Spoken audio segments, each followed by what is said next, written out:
사주명리의 기원, 사주와 팔자 관념의 등장. 본 내용의 원문은 김만태 교수님의 박사학위 논문, 한국사주명리의 활용 양상과 인식체계 국립안동대학교 대학원 2010년에 수록되어 있습니다. 사주명리의 기원, 사주와 팔자 관념의 등장. 사주는 사람이 출생한 연월일시에 천간지지 네 기둥을 지칭한다. 사주는 천간과 지지의 8글자로 구성되었으므로 팔자 또는 사주팔자라고도 부른다. 사주명리는 사람의 생년월일시를 천간과 지지로 각각 치환한 후 음양오행의 생극지화를 통해서 그 상호관계를 해석하여 사람 명운의 길흉화복을 판단하는 추론체계를 말한다. 이를 사주추명법, 팔자추명법, 시진추명법이라고도 하며 이를 연구하는 분야를 명학, 명운학, 명리학, 산명학, 사주학, 추명학, 농명학, 팔자술, 산명학, 자평학, 팔자명학, 사주추명학, 사주명리학 등 다양한 명칭으로 부른다. 대체로 한국과 일본에서는 사주, 중국에서는 팔자를 이름 앞에 붙여서 지칭한다. 초자연적 존재의 뜻이 드러나는 징표 조짐의 차원의 하나인 시간은 그 자체가 흐르는 속성을 지니며 무형이라 사람들이 거기에 담긴 초자연적 존재의 뜻을 파악하기가 쉽지 않다. 따라서 중국을 비롯한 한자문화권에서는 오래전부터 천문학적 의미보다는 점성술적 의미로서의 부호인 간지를 가지고 시간을 표시하였다. 이처럼 간지라는 유형의 부호를 통해 무형의 시간을 표시함으로써 사람들은 시간에 담긴 초자연적 존재의 뜻, 운명, 신의 섭리를 알아내려고 하였다. 그러므로 초기의 책력은 과학으로서 천문학적 의미보다는 일종의 신앙으로서 점성술적 의미가 더 강조되었다. 이에 따라 일찍부터 한자문화권에서는 사람이 태어날 때의 해와 달, 수화, 목, 금, 토성 등 7정의 기운을 부화한 사주를 통해 개인 운명을 예측하고자 하였다. 사주와 비슷한 것으로 서양의 점성술이 있다. 점성술에서는 사람이 태어날 때의 별의 배치를 그림으로 옮긴 호로스코프 라고 부르는 천궁도를 통해서 사람의 운명을 예측한다. 즉 사주와 점성술은 무형의 때를 어떤 부호로 표시하고 어떻게 해석하느냐만 다를 뿐 때를 통해 개인의 운명에 관한 신과 초자연적 존재의 뜻을 미리 알아차리고자 하는 점에서는 결국 같다. 이를 볼 때 사주는 주역이 아니라 점성술과 더 가깝고 친연하다. 이는 무형의 시간에 담긴 초자연적 존재의 뜻을 유형의 부호를 통해 알아내어 앞날을 예지하려는 것으로서 일종의 시상점이다. 그 예로는 자평사주, 당사주, 점성술, 토정비결, 태길, 궁합 외에도 자미두수, 하락이수, 대정수, 단시점 등이 있다. 시상점의 범위는 의외로 매우 넓어 심지어 신문에 매일 연재되는 띠별 오늘의 운세도 시상점에 포함된다. 사주팔자에 의한 운명의 예지 판단 술법이 오래전 중국에서 만들어졌다는 것은 이미 알려진 바와 같다. 하지만 그 기원은 자세히 알기 어렵다. 사주명리가 가능하기 위해서는 먼저 첫째, 음양오행 사상이 정립되어야 하고 둘째, 십간, 십이지가 각기 음양오행으로 배속되어야 하며 셋째, 십간, 십이지의 최소 공배수인 60갑자로 날짜를 세는 간지력이 확립되어야 한다.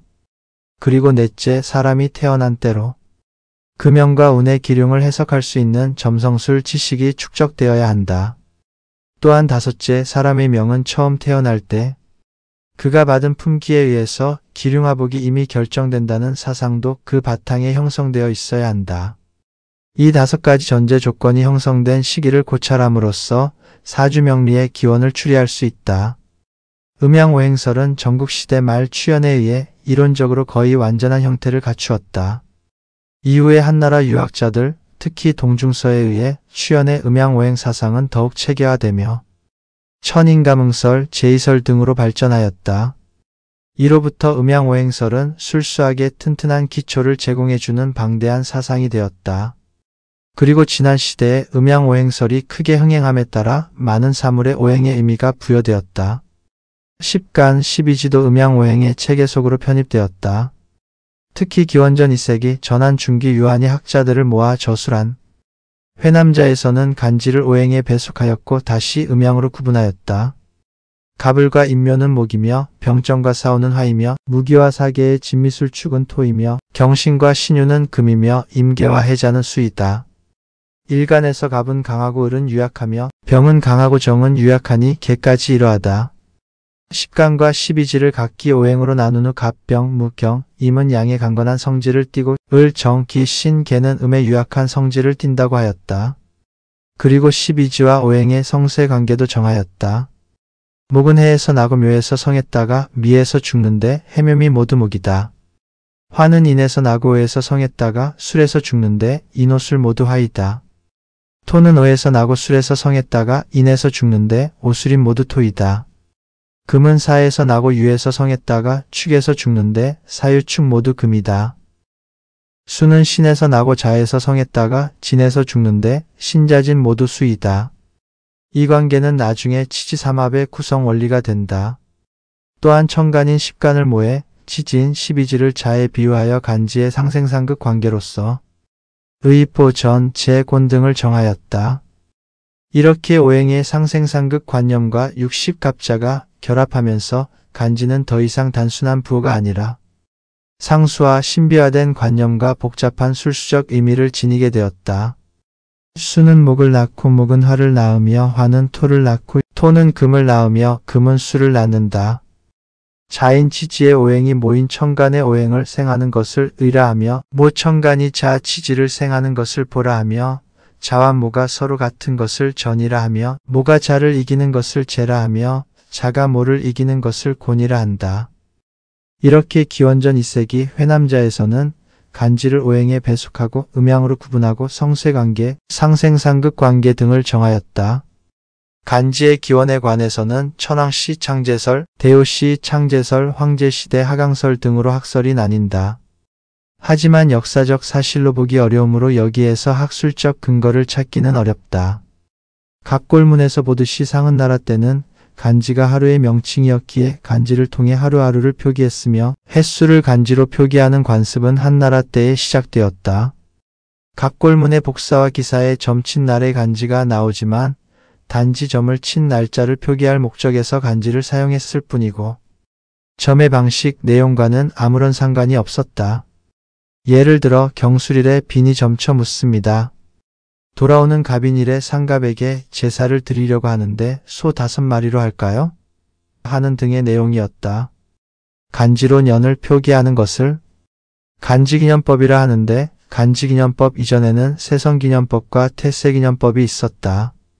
사기천관서에서는 세성이 매년 30과 12분의 7도를 운행하고 대략 매일 12분의 1도를 운행하여 12년이면 하늘을 일주한다. 라고 하였다. 이처럼 목성인 세성은 매년 하늘의 12분의 1을 운행한다. 12년은 12지의 수와 합치되므로 전국시대 중기부터 목성인 세성의 소재로서 연도를 표시하기 시작했다. 세성기념법은 목성인 세성이 하늘을 12년에 한 바퀴 돈다는 규칙에 근거해서 12등분한 하늘적 돌 12차로 삼아서 그 해를 표기했던 것이다. 하지만 세성은 서에서 동 반시계 방향으로 운행하므로 이전부터 있던 12지궁이 동에서 서시계 방향으로 향하는 것과 상반되어 영년을 표기하는 데 불편하였다.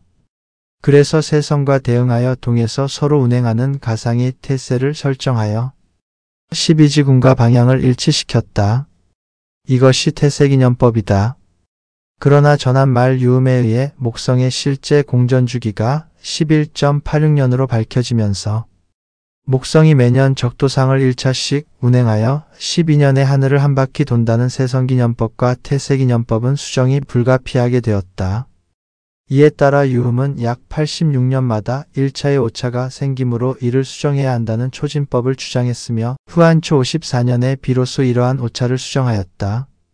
이로 인해 그동안 영년을 표기하던 태세기념법은 목성의 실제 운행과 결별했으며 이때부터 목성의 운행과는 상관없이 60갑자의 순서대로 기년하기 시작하였다. 이것이 바로 사주팔자를 구성하는데 필수적인 간지기념법이다. 그러나 간지기념법이 일반화된 것은 85년에 그동안의 태초력이 폐지되고 사불력이 개정 시행되면서부터이다. 이때부터 사주명리를 비롯한 술수학은 비로소 역법과 연결고리를 갖게 되었다. 간지기년 이후 간지기월이 가능해졌고 간지기일은 갑골문에서도 보듯이 적어도 상은나라 때부터 사용되었던 것으로 이에 따라 간지기시도 자연스레 가능해졌다. 음양오행과 육십갑자가 결합하고 간지력이 일반화되고 후한 말 2세기 중엽한제 때 인도로부터 불교와 함께 서역의 성수신앙이 본격적으로 전래되어 도교의 점성관념과 교섭되기 시작하면서 3세기경 사주명리는 술수무대에 나설 채비를 갖추게 되었다. 불교가 전래되기 이전에 중국 전통의 점성신앙에서는 주로 제왕을 중심으로 하는 국가 차원의 천문 우주론적 맥락이 강하였지만 불교가 성행하기 시작한 3세기 이후 위진시기 이래 불교와 도교의 점성술에서는 보다 직접적으로 인간 개개인에 대한 전복이나 산명술로 확장된다. 점성술이 구체적인 인간의 운명학으로 운용되는 방법에는 칙성 또는 본명성, 본명군 관념의 성립이 중요하다. 칙성이란 매해 또는 매달, 매일을 담당하는 별자리가 달리 설정된다는 관념이며 본명성 신앙은 여기에 기초하여 그 태어난 해 또는 날의 성수가 인간 자신의 운명을 담당한다는 믿음을 말한다. 7세기 당나라 때를 전후하여 이러한 칙성 관념과 본명성 신앙이 매우 발달하며 점성술이 크게 발전하고 체계화되었다. 사주명리에서 통변성의 근원이 된 칠성사의 오성술도 인도와 서역인 중동의 점성술이 중국에 전래되어 발전한 것이다. 통변성은 육신, 십성이라고도 하며 일간을 중심으로 음양의 차이, 오행의 생극관계 등을 가려서 사주 주인공인 명주의 혈연, 사회관계 등을 나타낸다. 칠정사의 오성술은 사람이 태어난 연월일시를 기본 자료로 1월 오성의 7개 실성인 칠정과 나우 계도 월패, 자기의 내허성인 사여로 구성된 많은 성자의 간지를 이용하여 인간의 운명을 탐구하는 점성술의 일종이다. 실크로드를 통한 동서문화의 유례없는 교류에 힘입어 인도와 서역의 발달한 역법과 점성술이 연이어 들어오면서 중국에서 사주명리의 발전을 더욱 촉진시켰다. 후한의 사상가 왕충은 사람 운명의 오묘함에 대해 탐구를 해서 후대에 많은 영향을 미쳤다. 왕충은 그의 저술 논영에서 사람이 행운을 만나거나 거듭해서 해를 당하는 것은 모두 명 때문이다. 생사수요의 명이 있는가 하면 빈부귀천의 명도 있으며 사람이 명을 받음에 부모가 생명을 불어넣어 줄 때 이미 그 기륭이 결정된다. 라고 하여 품기설과 정명론을 구체적으로 펼쳤다. 이런 학설은 사람이 잉태된 날을 추산하여 기륭을 논하는 태원법의 기본적인 이론 근거를 제공하였다. 개인의 운명은 처음 태어날 때 그 한순간의 품기에 의해 결정된다는 왕충의 대담한 가설은 후대의 인상술, 팔자 명리설, 운명론에 깊은 암시를 주었고 논리적 근거를 제공하였다. 사주라는 단어가 최초로 등장하는 시점과 사주명리의 창시자가 누구인가에 대하여 여러 설이 있다. 서자평 기원설 10세기 중엽 5대 말에 서북송 초, 이어중 기원설 9세기 초, 원천강 기원설 7세기 초, 곽박 기원설 4세기 초 등이 그것이다. 김만태 교수는 4세기 초 곽박 기원설에 일단 동의하면서도 시기적으로 좀 더 소급될 여지가 있다고 하였다. 4세기 초 동진의 곽박이 저술하고 10세기 중엽 서자평이 주석한 옥조신흥 진경에 사주라는 단어가 처음 등장하는 점과 앞서 살펴본 시대 상황 등을 고려할 때 현재로서는 4세기 초까지 사주명리의 기원이 소급된다. 팔자는 문헌상 사주보다 한참 뒤늦게 등장한다.